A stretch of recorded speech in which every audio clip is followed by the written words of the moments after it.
Hello friends, welcome back to T point tech. Fluent C language की series में आज हम यूजर डिफाइंड फंक्शंस की हेल्प से एक स्ट्रिंग की कॉपी दूसरे स्ट्रिंग में करेंगे without using library function.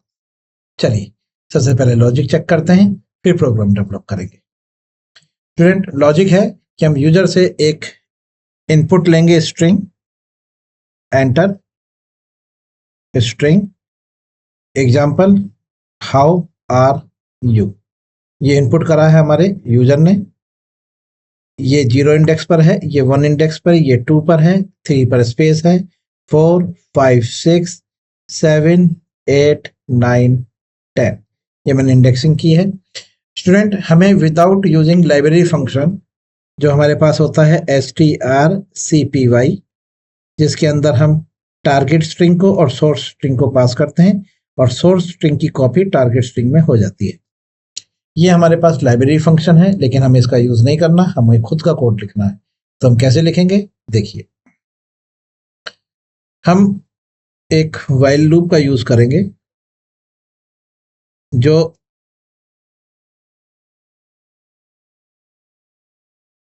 Pointer x में चलेगा। पूरा प्रोग्राम लिखते हैं, देखिए। एक कैरेक्टर लेंगे हम जेड 100 एलिमेंट्स की, और इसकी कॉपी करनी है हमें वाई में। तो एक वाई ली है हमने 100 एलिमेंट्स, ओके। और यहाँ पे फंक्शन का नाम लिखा है हमने कॉपी, जो हम बना रहे हैं। इसमें हम पास करेंगे सबसे पहले अपना सोर्स कोड, हमारे पास जेड में है, और जो टारगेट है वो हमारा वाई में है। ये फंक्शन बनाया हमने जिसकी रिटर्न टाइप वॉइड है, फंक्शन का नाम कॉपी रखा है, और इसमें 2 आर्गुमेंट आ रही हैं। एक है पॉइंटर टाइप एक्स और एक है पॉइंटर टाइप वाई। जेड का जो बेस एड्रेस है वो पॉइंटर एक्स के पास है, और जो वाई का बेस एड्रेस है वो पॉइंटर वाई के पास है। अब इसमें एक वाइल लूप लिखेंगे। वाइल लूप हमें इनफाइनाइट टाइम्स चलाना है, जब तक pointer X is not equal to null. अब ये पॉइंटर एक्स किसको रिप्रेजेंट करेगा, देखिए। अगर आप खाली एक्स लिख रहे हैं तो ये इक्वल है एड्रेस ऑफ जेड जीरो के, okay. Address of Z zero, क्योंकि जब हमने यहाँ पे जेड पास करा है तो जेड एक एरे है, और एरे को जब आप किसी फंक्शन में एज ए आर्गुमेंट पास करते हैं तो उसका जो बेस एड्रेस होता है वो पास होता है। तो जो पॉइंटर एक्स है इसके पास जेड एरे का जो बेस एड्रेस है डेट इज जेड जीरो, वो लोकेशन स्टोर है।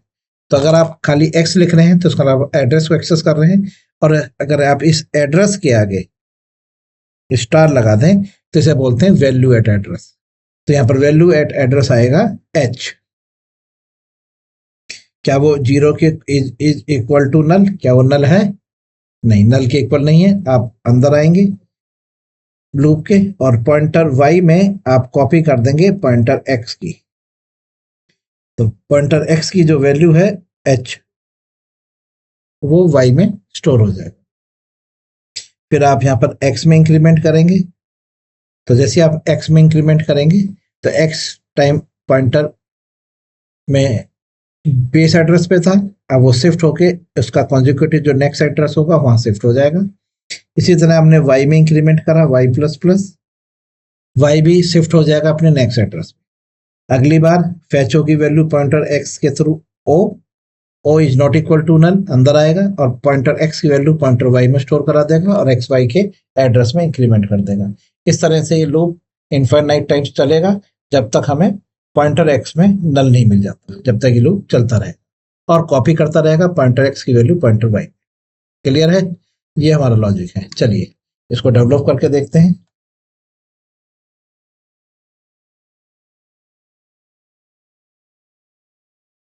एक फाइल ओपन कर लीजिए, न्यू फाइल। इसका नाम रखते हैं हम कॉपी डॉट सी, और यहाँ पर हमें जो लाइब्रेरी चाहिए वो है studio dot H, okay. Void main, और यहाँ पर एक कैरेक्टर एरे लेते हैं हम जेड, 100 एलिमेंट्स, और एक दूसरी कैरेक्टर एरे लेते हैं y 100 एलिमेंट्स। ओके, चलिए यूजर से आप इनपुट ले लीजिए, printf एंटर स्ट्रिंग, और हमने गेट्स करा लिया अपने पास जेड में। अब यूजर जो भी स्ट्रिंग इनपुट करेगा वो हमारे पास जेड में स्टोर हो जाएगी। अब इस जेड को कॉपी करना है वाई में, तो हमने इसके लिए एक फंक्शन बनाया है कॉपी नाम से, जिसमें हम जेड पास कर दे रहे हैं जो अपने बेस एड्रेस के साथ जाएगा, और वाई पास कर दे रहे हैं जो अपने बेस एड्रेस के जाएगा कॉपी नाम के फंक्शन के अंदर। अब ये कॉपी नाम से एक फंक्शन हमने यूजर डिफाइन डिक्लेयर करा है, जो पहले आर्गुमेंट में एड्रेस ले रहा है कैरेक्टर टाइप का, दूसरी आर्गुमेंट में भी कैरेक्टर टाइप पॉइंटर जो लोकेशन लेगा। यहाँ पर पॉइंटर x के पास z की लोकेशन और पॉइंटर y के पास y की लोकेशन आ जाएगी। जरूरी नहीं है कि नाम इनके xy हो, आप नाम कुछ भी रख सकते हैं। चलिए अब आपको पॉइंटर x की वैल्यू जो हमारा सोर्स है उसकी कॉपी करनी है पॉइंटर y में जो हमारा टारगेट है।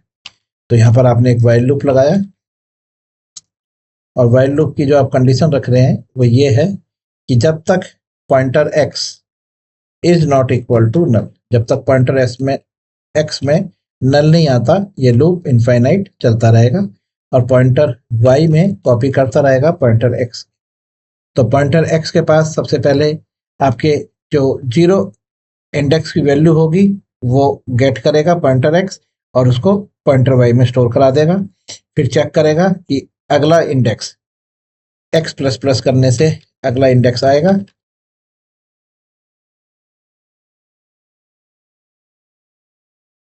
लोकेशन चेंज हुई शिफ्ट हुआ अगला इंडेक्स आ गया, लोकेशन चेंज हुई एड्रेस में इंक्रीमेंट हुआ अगला इंडेक्स आ गया।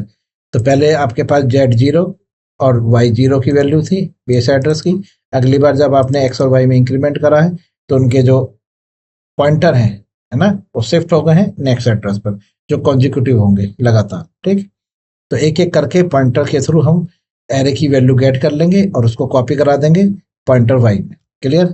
अब वापस आते हैं, पॉइंटर्स पे काम कर रहे हैं। पॉइंटर्स का मतलब हो गया कि अगर फॉर्मल आर्गूमेंट्स में कोई चेंजेस हो रहे हैं तो वो रिफ्लेक्ट करेंगे आपको ओरिजिनल पे। तो ओरिजिनल हमारा z और y है और फॉर्मल हमारे x और y है। तो अगर x y में कोई चेंजेस हो रहे हैं तो वो z y में रिफ्लेक्ट होंगे। अब हम यहाँ पे प्रिंट करा के देखते हैं अपनी z की एरे और y की array. /n z equal to z की एरे है परसेंटाइल x, यहाँ पे आपने z प्रिंट कराया, printf /n y, ये y की एरे है परसेंटाइल s, और यहाँ पर आपने y को प्रिंट कराया। ओके, चलिए प्रोग्राम बनके तैयार हो चुका है। अब आप इसे एक बार कंपाइल करिए और रन करके देखिए, तो आप देखेंगे कि जो आप यूजर से इनपुट लेंगे वो स्ट्रिंग आपकी कॉपी हो जाएगी y में। क्लियर? चलिए सबसे पहले आप कंपाइलर को इन्वोक करिए, प्रोग्राम का नाम लिखिए .type.c। ये वार्निंग है स्टूडेंट, ये वार्निंग दे रहा है, एरर नहीं है। ओके, .a.exe, ये आपने रन किया, आपने स्ट्रिंग को हमने स्ट्रिंग लिखी माई नेम इज कमल। तो देखिए ये जेड की एरे है जिसमें आपने लिखा है माई नेम इज कमल, ये वाई की एरे है जिसमें लिखा है माई नेम इज कमल। एक बार दोबारा रन करते हैं, हाउ आर यू, ये देखिए क्लियर है, ये आपने कॉपी करा है। ठीक है, इस वीडियो में इतना। अगली वीडियो में हम आपको बताएंगे कि पॉइंटर की हेल्प से फंक्शन के थ्रू आप स्ट्रिंग को कैसे रिवर्स करेंगे। ओके स्टूडेंट्स, तब तक के लिए गुड बाय।